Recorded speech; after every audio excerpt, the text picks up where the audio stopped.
ایک سوال پوچھا گیا ہے کہ اللہ رب العزت قرآن مجید کے اندر ارشاد فرماتا ہے اللہ غنی عن العالمین، اللہ پورے جہاں سے ہر مخلوق سے بے نیاز اور بے پرواہ ہے۔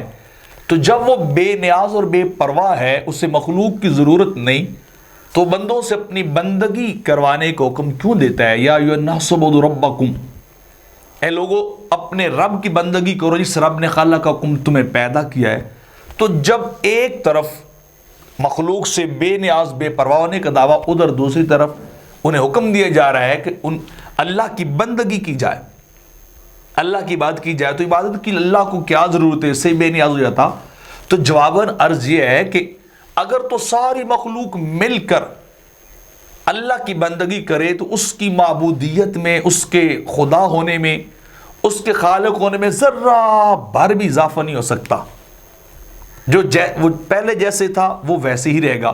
اس کی شان، الوہیت، اس کی معبودیت، اس کی رفت پہلے دن سے قائم و دائم ہے۔ ہماری بندگی، ہماری عبادت مخلوق کی تسبیح و تعلیل اس میں اضافہ نہیں کر سکتی۔ یا اس کے مقابلے میں اگر کوئی بھی اس کی بندگی، عبادت، سجدہ ریزی، تسبیح و تعلیل نہ کرے تو اس کے مقام، مرتبے میں کوئی ذرہ بھر کمی بھی نہیں لا سکتی، کسی طرح کی بھی۔ تو اب اگلا سوال اب پھر یہ آ جاتا ہے کہ پھر اللہ نے اپنی بندگی کا حکم کیوں دیا ہے؟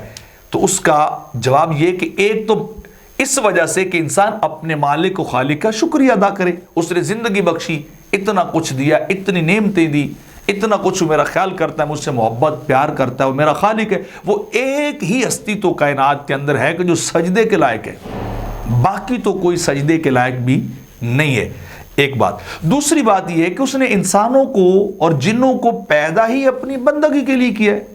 وما خلقت الجن والانس الا لیعبدون، کہ میں نے تمہیں اور جنوں کو پیدا ہی، انسانوں اور جنوں کو پیدا فقط اپنی بندگی کے لیے کیا ہے۔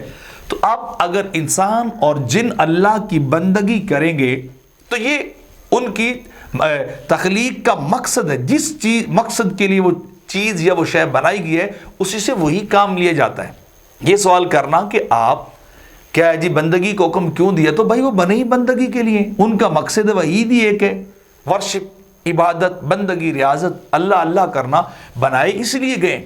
تو اس لیے کہا گیا کہ جس کام کے لیے تمہیں بنایا گیا ہے وہ کام کرو، وہ جو مقصد ہے تمہارے پیدا کیے جانے کا وہ کام تمہیں کرنا چاہیے۔ تو اس لیے اللہ انہیں بندگی کا حکم دیتا ہے۔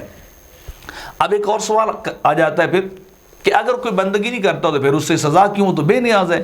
تو بھائی جواب یہ ہے کہ اگر جس کام کے لیے آپ کوئی چیز بنائیں گے، اگر وہ چیز وہ کام نہیں دیتی تو وہ فضول اور نکارہ، آپ توڑ دیں گے، اسے ختم کر دیں گے، اسے کسی اور مقصد میں لے آئیں گے۔ اسے جیسے مثال کے طور پہ کرسی بنائی جاتی ہے، اگر وہ بیٹھنے کے کام نہ ہے تو توڑ کے جلا دیتے ہیں۔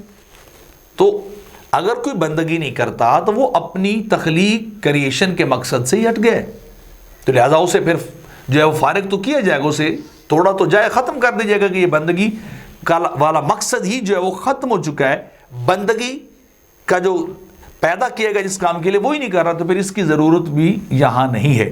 تو اگر ساری مخلوق نہ کرے بندگی، اسے وہ اللہ پھر بھی ہے، کر لیں وہ اللہ پھر بھی ہے، آدھے کر لیں تب بھی اللہ ہے، پورے جو ہے وہ بندگی کر لیں تب بھی اللہ ہی ہے، وہ معبود ہی ہے۔ تو لہٰذا اس سے کوئی فرق نہیں، واقعی بے نیاز ہے۔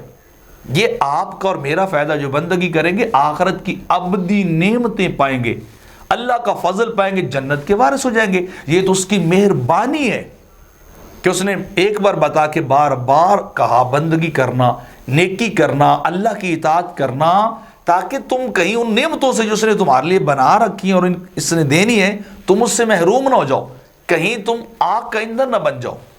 تو پیدا کرنے کے بعد بندگی کا تقاضا کرنا یہ اس کا بندوں سے محض فضل اور بندوں کے ساتھ اس کا کرم ہے۔